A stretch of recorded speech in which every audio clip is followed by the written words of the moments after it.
ഇനി നമ്മൾ നോക്കാൻ പോകുന്നത് ടു വേ ഷിയർ ആണ്. നമ്മൾ വൺ വേ ഷിയർ നോക്കി, ഇനി നമ്മൾ ടു വേ ഷിയർ നോക്കും. അപ്പം നമുക്ക് ടു വേ ഷിയർ നോക്കാം. ചെക്ക് ഫോർ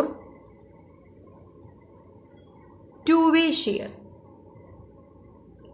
ടു വേ ഷിയറിനെ മറ്റൊരു പേര് പറയും, ഞാൻ പറഞ്ഞായിരുന്നു പഞ്ചിങ് ഷിയർ എന്ന്. ടു വേ ഷിയർ ഓർ എന്തു പറയാം, പഞ്ചിങ് ഷിയർ.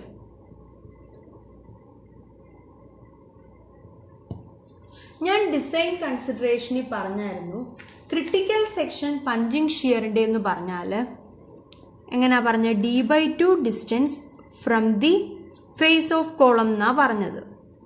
അതായത് എങ്ങനെ വരും, ഇവിടുന്ന് d/2, ഇവിടുന്ന് d/2, ഇവിടുന്ന് d/2, ഇവിടുന്ന് d/2. കാരണം എന്താ, ഇതാണ് കോളം.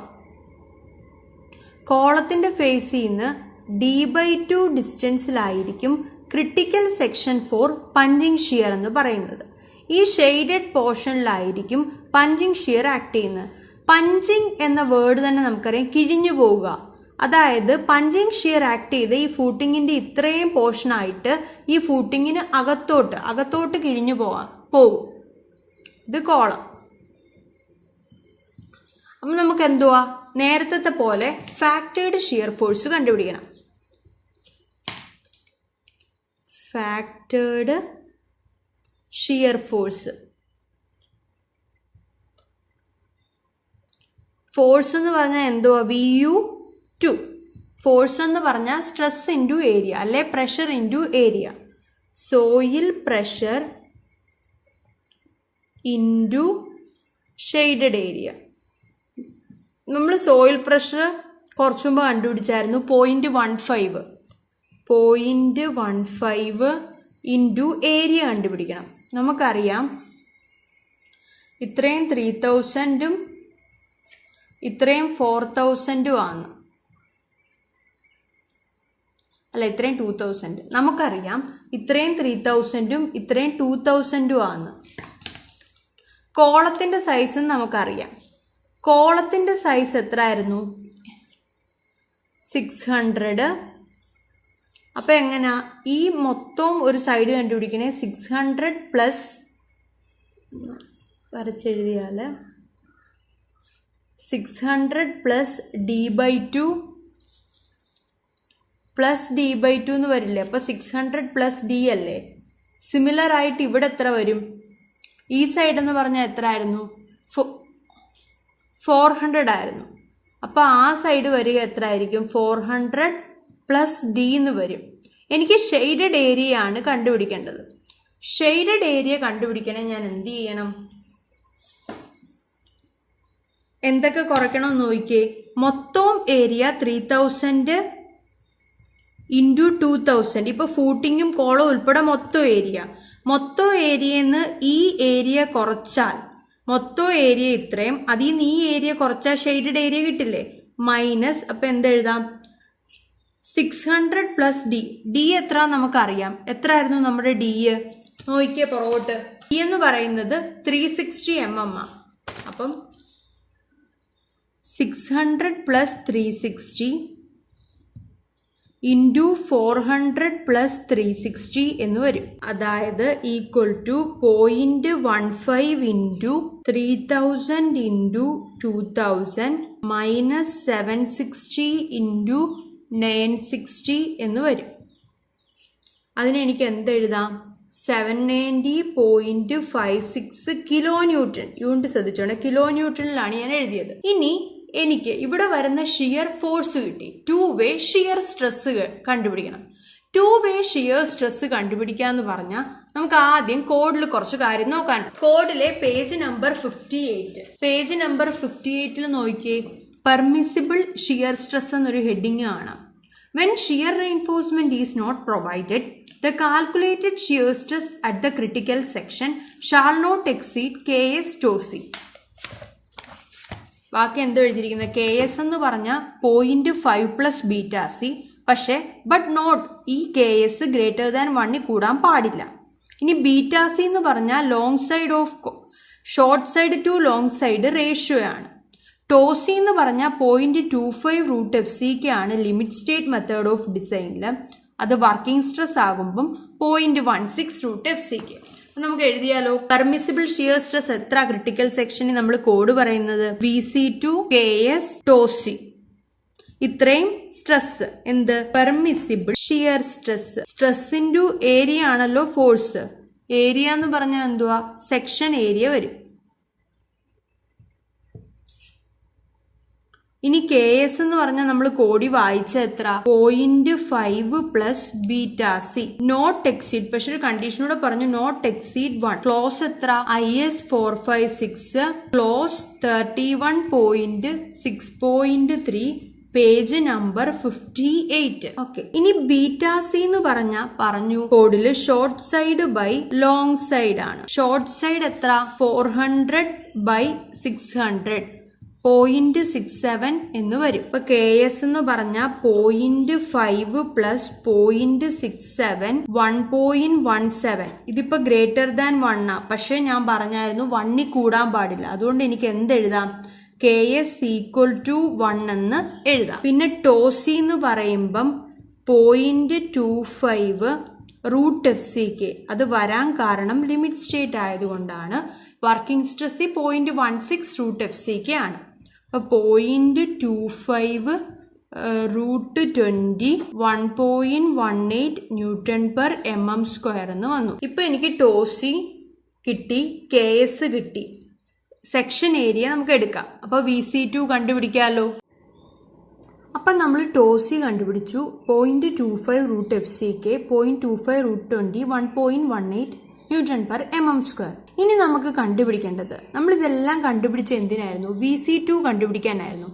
VC2 നോക്കിയേ KS tau c into section area. KS നമ്മൾ കണ്ടുപിടിച്ചു 1 എന്ന്, ടോസി കണ്ടുപിടിച്ചു 1.18 എന്ന്. ഇനി സെക്ഷൻ ഏരിയ. അപ്പൊ നമുക്ക് VC2 എന്താന്ന് എഴുതാം. VC2 equal to KS tau c into section area. ഞാൻ കുറച്ചു മുമ്പ് പറഞ്ഞു ഇത് ഫൂട്ടിങ്, ഇത് കോളം. ഈ ഷെയ്ഡഡ് ഏരിയയിലായിരിക്കും എന്ത് 2-way ഷിയർ ആക്ട് ചെയ്യുക. ഇത്രയും അങ്ങ് അകത്തോട്ട് കിഴിഞ്ഞു പോകും.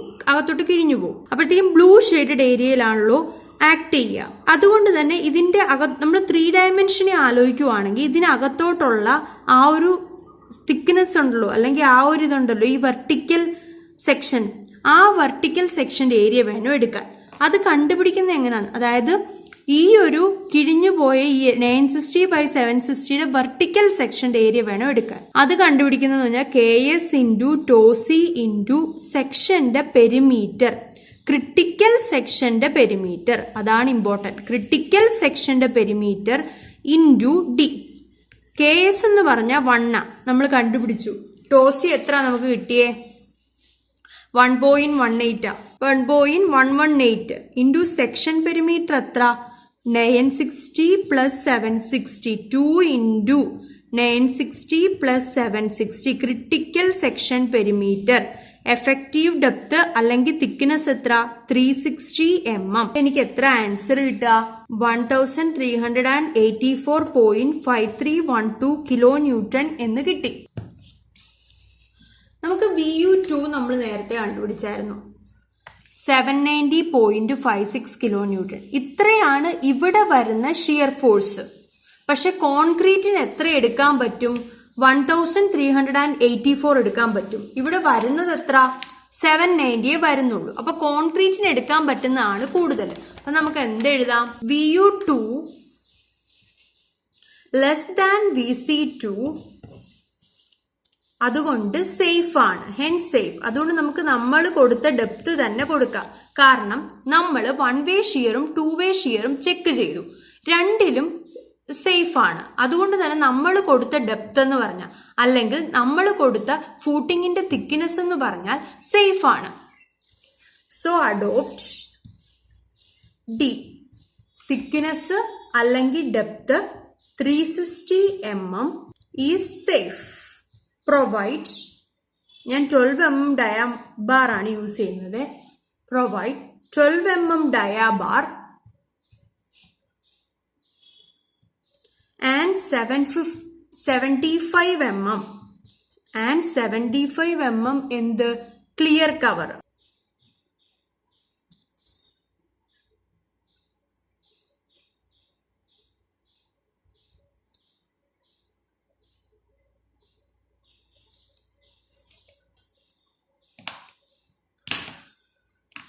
നമുക്കറിയാം എഫക്റ്റീവ് ഡെപ്ത് എന്ന് പറയുമ്പം ബാറിന്റെ സെന്ററിൽ നിന്ന് ടോപ്പ് മോസ്റ്റ് വരെയുള്ളതാണ്. അതാണ് നമ്മുടെ 360 mm അല്ലേ. എനിക്ക് ഓവറോൾ ഡെപ്ത് കണ്ടുപിടിക്കണമെങ്കിൽ എങ്ങനെയാ?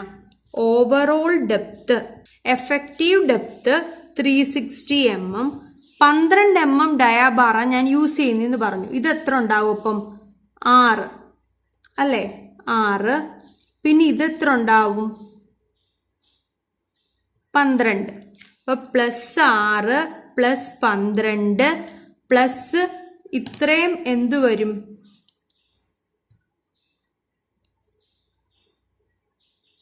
CC, അതായത് ക്ലിയർ കവർ. അതിനെ എനിക്ക് എന്ത് വിളിക്കാം? 75 mm. അപ്പൊ എത്ര? 453 mm എന്ന് കിട്ടും. 453 mm എന്ന് കിട്ടും. ഓക്കെ,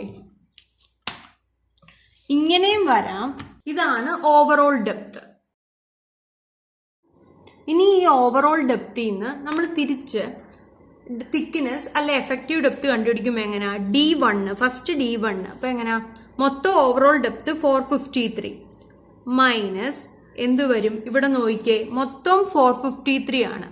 ഇതിൽ നിന്ന് ഇത്രയും കുറയ്ക്കണം, അതായത് ക്ലിയർ കവർ കുറയ്ക്കണം. പിന്നെ എന്തുവാ? ഒരു ബാറിന്റെ തിക്നെസിന്റെ പകുതി, അതായത് എത്ര കുറയ്ക്കണം? ഓവറോൾ ഡെപ്ത് 453 ക്ലിയർ കവർ കുറയ്ക്കണം. അതുകൂടാതെ ഒരു ബാറിന്റെ തിക്നെസിന്റെ പകുതി 453 മൈനസ് ക്ലിയർ കവർ 75 മൈനസ് ഒരു ബാറിന്റെ തിക്നെസ് എന്ന് പകുതി എന്ന് പറയുമ്പോൾ 12/2 വരും, 6 വരും. അപ്പൊ എനിക്ക് എന്തെഴുതാം? 372 mm എന്ന് എഴുതാം. ഇനി വേറൊരു രീതിയിലും ചെയ്യാം. അപ്പൊ എങ്ങനെ? ഈ രീതിയിൽ. അപ്പൊ എങ്ങനെ? 453 ക്ലിയർ കവർ കുറയ്ക്കണം. അതുകൂടാതെ ഒരു ബാറിന്റെ ഫുൾ തിക്നെസ് കുറയ്ക്കണം 12. ഇത് ഈ രീതിയിലാണ്. ഒരു ബാറിന്റെ, അതായത് ഫുൾ ഡെപ്തിൽ നിന്ന് ക്ലിയർ കവർ കുറയ്ക്കണം, ഒരു ബാറിന്റെ ഫുൾ തിക്നെസ് കുറയ്ക്കണം, ഒരു ബാറിന്റെ പകുതി കുറയ്ക്കണം. അത് 360 mm. ഈ രണ്ട് രീതിയിൽ വരാലോ ഡെപ്ത്, അതല്ലെങ്കിൽ തിക്നെസ്. ഈ രണ്ട് രീതിയിലും വരും. ഈ രണ്ട് രീതി വരുന്നത് കൊണ്ട് തന്നെ ഞാൻ ആവറേജ് ആയിരിക്കും എടുക്കുക. Average equal to D1 + D2/2 എന്ന് വരും. 372 + 360/2 ഈക്വൽ ടു 366 mm.